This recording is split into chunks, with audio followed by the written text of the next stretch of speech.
Bagaimana kabar nih Pak Kesing? Siapa Bapak tadi sendiri tadi? Iya, sendiri. Hari ini saya alhamdulillah hari ini ada kesempatan untuk berkunjung ke sini dalam rangka seperti apa yang Bapak telepon kepada saya kemarin untuk berbincang-bincang tentang ada hal yang Bapak ingin sampaikan, yang kita mungkin bisa bahas pada pagi hari ini. Sebab itu saya datang karena waktu juga ini agak banyak sekali kegiatan, sehingga nanti hari ini baru ada kesempatan untuk berkunjung. Jadi mohon maaf Pak, Bapak minta kemarin saya belum sempat, jadi nanti hari ini bisa. Jadi Pak Alim, kira-kira apa yang kita mau bahas pada pertemuan kita hari ini? Ya, sebelumnya saya mengucapkan banyak terima kasih nih Pak Mal sudah bisa hadir di sini sesuai dengan permintaan saya yang kemarin Pak. Ya terkait tentunya kami di sini kan saya juga baru Pak di sekolah sini, jadi banyak hal yang mungkin harus saya benahi, perubahan-perubahan di sekolah ini. Makanya saya butuh dari kehadiran Bapak di sini. Jadi ada beberapa hal nih Pak yang menjadi masalah di sebenarnya ya masalah kami ya. Yang pertama ini terkait dengan kedisiplinan anak-anak, kemudian bagaimana guru-guru juga kedisiplinan kehadiran guru-guru ini, kemudian komitmen dari teman-teman guru juga. Tapi satu hal yang ingin menjadi pemikiran saya hari ini, karena terus terang kalau dulu itu Pak teman-teman masih menggunakan kekerasan dalam pembelajaran. Nah, hari ini seperti apa yang saya dapatkan ini Pak, saya di guru penggerak ini ada yang kita namakan dengan disiplin positif nih Pak. Sementara kita sudah dilarang lagi menghukum, istilahnya itu ya tanpa kekerasan lah Pak ya gitu. Cuman kan ini kadang-kadang teman-teman juga mungkin ada juga masih di saya juga seperti itu. Jadi kendalanya adalah bagaimana menerapkan disiplin positif ini di SMP Negeri 1 Mibangai ini Pak. Oke, baik Pak Alim. Ya, topik pembicaraan kita menurut yang Bapak ajukan tadi adalah bagaimana cara menerapkan disiplin positif sekolah kita ini. Benar Pak, ya. Baik kepada guru maupun kepada siswa dan seluruh sekolah kita ini. Kemudian dari percakapan untuk penerapan disiplin positif ini, kira-kira apa yang Bapak inginkan ingin kita capai, mengambil kesimpulan pada hari ini untuk bisa dilaksanakan? Ya, yang jelas seperti ini Pak, saya kepingin ada komitmen bersama, komitmen kita semua, bagaimana di sekolah kita ini benar-benar bisa diwujudkan tentang penerapan disiplin positif. Jadi teman-teman semua bisa paham gitu ya, bagaimana menerapkan disiplin positif. Jadi karena kita sudah ada sih guru penggerak nih Pak di sekolah kita ini satu orang, cuma satu orang kan belum bisa mempengaruhi dari sekian banyak teman-teman semua ya, atau mungkin bisa memberikan pemahaman kepada teman-teman semua, meskipun ya satu kali dua kali ya kita coba berbicara, meskipun belum bisa saya bilang itu 100%, mungkin masih 50% gitu Pak.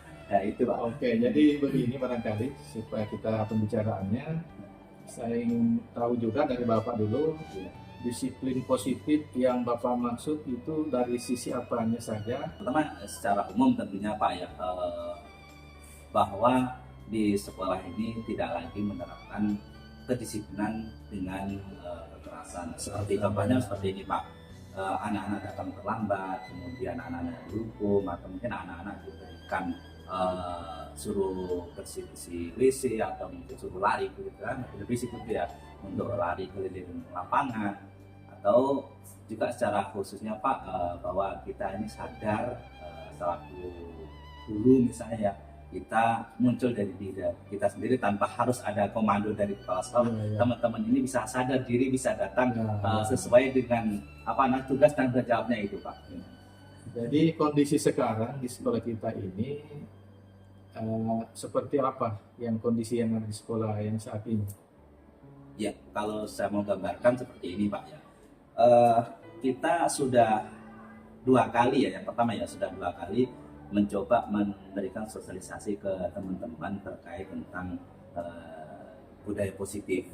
Salah satunya itu ada sosialisasi ke teman-teman tentang budaya positif. Toh nyatanya kita secara implementasi di lapangan Pak, saat ini kita belum sepenuhnya guru-guru itu memahami bahwa bagaimana sih sebenarnya kita menerapkan disiplin positif ke anak-anak ini. Jadi pemahaman guru ya yang pertama itu tentang pemahaman maksimal itu sendiri belum maksimal Pak. Yang berikut juga tentang tadi sempat saya singgung tentang kesadaran teman-teman ya, bagaimana mereka ini kan menjadi, kalau menurut saya sih kita guru itu harusnya bisa menjadi teladan kan, model kan kalau siswa itu. Ketika kita bisa mendisiplinkan diri, saya yakin anak-anak juga bisa disiplin. Kalau kita hanya melakor ngomong-ngomong hal gitu, sementara kamu harus datang tepat, kamu harus disiplin begini kan, sementara kita sendiri nggak disiplin, bagaimana kan gitu. Termasuk kepala sekolah juga begitu. Kepala sekolah saya untuk bagaimana mengatur disiplin ya tentunya saya juga harus datang tepat waktu, saya harus datang duluan dan seperti itu. Jadi untuk ke depan kan gambaran sekarang ini, kira-kira untuk ke depan situasi yang bagaimana yang Bapak harapkan untuk berlaku di sekolah kita ini dalam penerapan disiplin positif? Ya tentunya saya mungkin punya satu impian satu harapan besar bahwa di SMP Negeri 1 Lapangan ini anak-anak semua orang warga sekolah di sini mereka sadar betul, mereka tahu betul bahwa kita ini punya tanggung jawab masing-masing. Anak-anak punya tanggung jawab, mereka harus belajar. Ketika ada jam bel bunyi, mereka dengan sadar diri dia masuk di kelas tanpa harus guru-guru perintah-perintah lagi seperti itu. Misalnya kita pagi itu juga ada kegiatan budaya bersih, misalnya contoh budaya bersih kan kita bisa angkat sampah Pak di situ. Jadi anak-anak ini tanpa harus dikomando lagi, ya harus otomatis. Jadi ada otomatis, itu yang kita inginkan. Bayangan ke depan ketika mereka itu akan berjalan sesuai dengan aturan yang ada, tanpa harus lagi diperintah-perintah, tanpa harus disuruh angkat sampah yuk, angkat sampah seperti ini. Tidak, termasuk teman-teman guru. Kalau sudah bel masuk, misalnya jam 7.15 bel masuk, ya teman-teman sudah ada di sini dan siap untuk mengajar. Bukan nanti jam 7:30 datang kan gitu. Jadi harapan saya ke depan tentunya. Jadi berarti yang Bapak inginkan bahwa situasi pelaksanaan terjadi disiplin positif ini terjadi secara alami, tidak lagi dengan berbagai macam peringatan seperti itu ya. Aturan tetap ada ya, aturan kita ada, tapi kita semuanya bisa sadar bahwa ini kita ada seperti ini. Sekarang ingin kita tahu lagi untuk membuat suatu perbandingan kondisi sekarang, andaikan kita angkakan dari 1 sampai 10, kondisi penerapan disiplin positif di sekolah kita hari ini kira-kira gimana Pak? Sekitar berapa? Ya, nanti kalau kita bandingkan dengan sebelumnya saya masuk di sini Pak ya. Oke, saya mungkin bisa ceritakan sedikit juga. Dulu Pak, di sini kita ada apel pagi ya. Apel pagi ini saya lihat ini belum terlalu produktif atau efektif lah untuk anak-anak, mendisiplinkan anak-anak.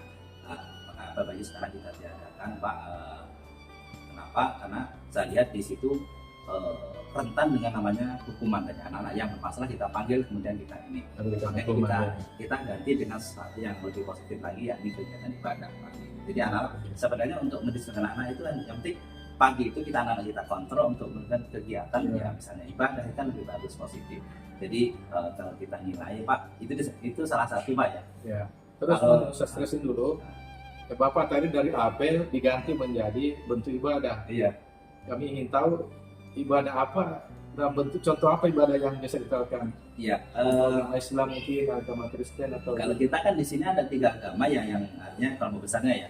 Ada Kristen, ada Hindu dan Islam. Ya. Otomatis kalau di Islam kita ada sholat duha. Kalau di Kristen ya bisa ibadah, kemudian yang Hindu mungkin ada doa pagi atau bagaimana seperti itu ya. Jadi mereka berdoa intinya untuk mendisiplinkan anak-anak juga kan mereka. Kalau semua siswa di sana kemudian ditiapkan dan di ruangannya masing-masing itu bisa juga gurunya kan memberikan arahan-arahan masukan seperti itu juga daripada kita di lapangan amal dan itu satu sedikit. Ini juga hafal tapi sesuai Ya. dengan namanya kan itu. Jadi dengan demikian, kalau bisa digambarkan dari 1 sampai 10 kondisi sekarang kira-kira sudah sejauh mana? Ya kalau Kalau diangkat kan lah. kalau 1 sampai 10 ya kalau mau digambarkan kita ini masih posisi di 6 lah, Pak. 6 Masih gitu beranjak ya. mau Oh iya. separuh lebih lah. Berarti di atas rata-rata. Oh iya. Artinya Nah, belum tentu sesudah percakapan kita hari ini, setelah ada solusi dan tidak ini, kira-kira Bapak ingin dari 6 akan mencapai berapa ke depan? ya tentunya saya harus apa ya, takut saya mungkin tetap targetnya kita bisa 10 ya, tapi untuk dalam mungkin 1 bulan 2 bulan ke depan ya setelah kita posisi 6 bisa lebih meningkat lagi. Dari Satu 6 hal dari 6 ke kira-kira ke 7 7. ya, ke 7 gitu ya, bisa meningkat. kalau enggak 9 belum sanggup. Kalau dalam Kalau waktu dekat ini itu kayaknya belum. belum. Kalau 1 bulan depan ya, 1 bulan Ya. depan. Tapi kalau sampai 10 itu ya harapannya ya Ke depannya. tentunya sudah target yang lebih lama lagi, Maksimal, Pak. ya. Lebih lama lagi ya, mungkin 1 tahun 2 tahun ke depan ya, insya Allah itu bisa. Untuk 1-2 bulan berapa tadi 7 ya Kita kira-kira. ketujuh, insya Allah kita ketujuh dan kita coba nanti kita bangun komunikasi lagi ya dengan teman-teman karena yang saya pahami juga ini Pak bahwa dalam disiplin itu bukan hanya dari apa namanya penyampaian atau kata-kata saja, tapi kita bisa melakukan aksi juga di kelas-kelas, jadi aksinya nanti kita harapkan dalam 1-2 bulan ke depan ini kita minta ke warga di kelas pertama mereka untuk semuanya sudah siap dengan yang namanya keyakinan kelas, karena kalau tanpa keyakinan kelas disiplin positif tentunya kita juga akan kesulitan. Mereka akan menanyakan bagaimana sebenarnya apa namanya keyakinan yang mereka inginkan gitu kan, Pak. Jadi itu bisa nanti dalam 1 bulan ke depan kita coba pergi ke teman-teman di kelas ya untuk masalah keyakinan. Ya oke, baik Pak. Setelah saya menangkap ada 2 hal yang sudah dilakukan. Yang pertama sosialisasi kepada guru, Ya, benar. mungkin oleh kepala sekolah. Kemudian ada penentuan dengan kelasnya saya. Jadi ya ada 2 sudah, sosialisasi dengan keyakinan kelas. Kira-kira dari 2 proses yang sudah dilakukan ini, antara sosialisasi dengan keyakinan kelas, untuk meningkatkan ke-7 tadi, kira-kira ada gagasan apa yang bisa Bapak mau lakukan untuk meningkatkan itu? Iya, tadi ya kita Rencana sudah, apa kira-kira? jadi sudah kita lakukan dari sisi sosialisasi ya sebenarnya Iya. tadi. Kemudian keyakinan kelas ini kan masih istilahnya kalau saya lihat pantau di kelas-kelas itu Pak belum 100% ya, belum 100% mereka punya. Makanya nanti kita harus pantau kembali bahwa semua kelas sudah memiliki ini semua ya, jadi keyakinan kelas sudah harus tersedia. Kemudian yang berikutnya tentunya kita akan teman-teman kita ya, kita harus belajar juga dari guru-guru kita ya, guru sendiri untuk menjadi teladan ya, kedisiplinan. Kita mulai dari kedisiplinan kita dulu Pak, dari guru, dari kita. Jadi mereka kita akan coba lebih push lagi ya supaya kita bisa memberikan teladan ke anak. Nah itu sakit sulit ya untuk bisa anak. Terus jadi untuk meningkatkan kesadaran guru itu upaya-upaya apa saja kira-kira Bapak melakukan ke depan sehingga disiplin positif ini bisa berjalan seperti yang diharapkan tadi?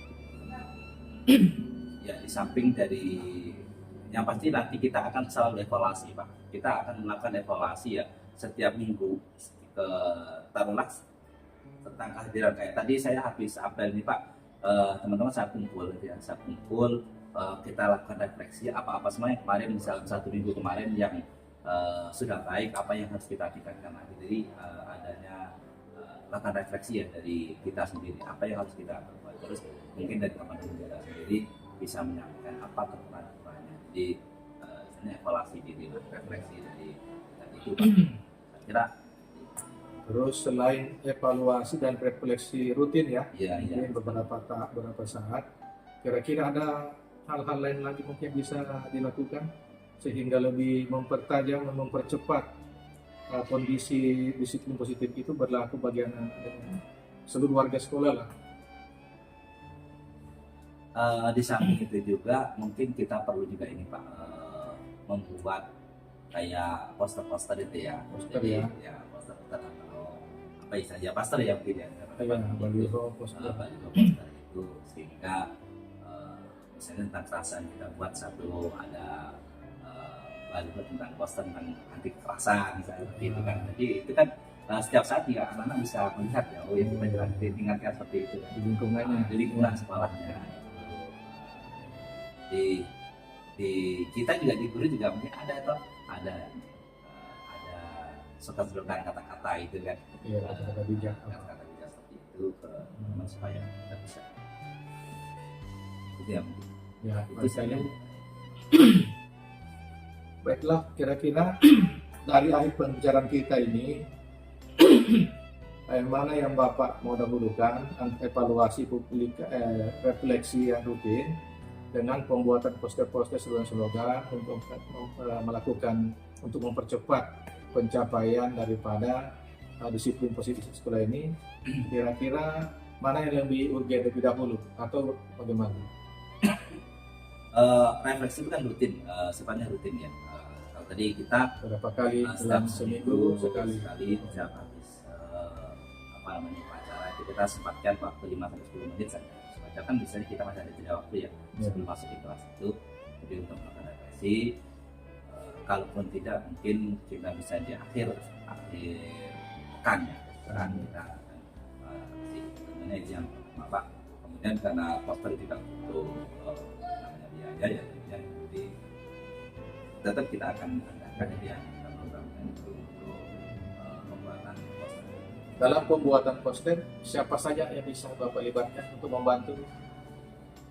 Kita coba nanti ada tim ya, termasuk salah satunya disebutkan dari wali kelas ya. Wali kelas. Kemudian kalau di urusan-urusan karena misalnya di perpustakaan kita butuh ini ya poster-poster itu nanti. Jadi mereka usulan-usulan dari mereka poster ini dari kelas mungkin Jadi yang dilibatkan wali kelas, kemudian urusan-urusan urusan-urusan, karena urusan ini berkaitan dengan gimana dia bertugas misalnya di perpustakaan atau di lab, di situ mungkin di tempat-tempat ibadah ya. ya, walaupun memang kita butuh biaya tentu dana bos sebagai pendukung, tapi mungkin bisa Bapak katakan untuk pembuatan poster itu kira-kira ke depan berapa hari lagi, berapa minggu kira-kira bisa lakukan? Untuk pembuatan poster ini paling cepat ya, paling cepat akhir bulan ini Pak. Akhir bulan ini kan Sekarang kan tanggal 2 September, ya, kira-kira tanggal 10. akhir pekan ya, akhir tahun ini, akhir bulan ini Bulan ini. ya, akhir Oh bulan iya, ini. iya. Karena saya pikir karena kita kenapa sih yang belum cair jadi kita sambil sebenarnya itu sudah ada kelihatan ininya ya, sedikit ya, coba kapannya belum tahu, makanya kalau saya target di akhir bulan ini insya Allah mungkin bisa, kalau di pertengahan ini kayaknya masih tanda-tanda. Jadi kalau di akhir bulan mungkin apakah sudah memungkinkan saya untuk berkunjung lagi untuk lebih siap, ya? nanti bisa Akhir bulan September ya? Iya, akhir bulan ini. Iya. Terima kasih, mudah-mudahan Pak Kepsek senantiasa berjaya sukses Amin. menjalankan tugas. Terima kasih Pak.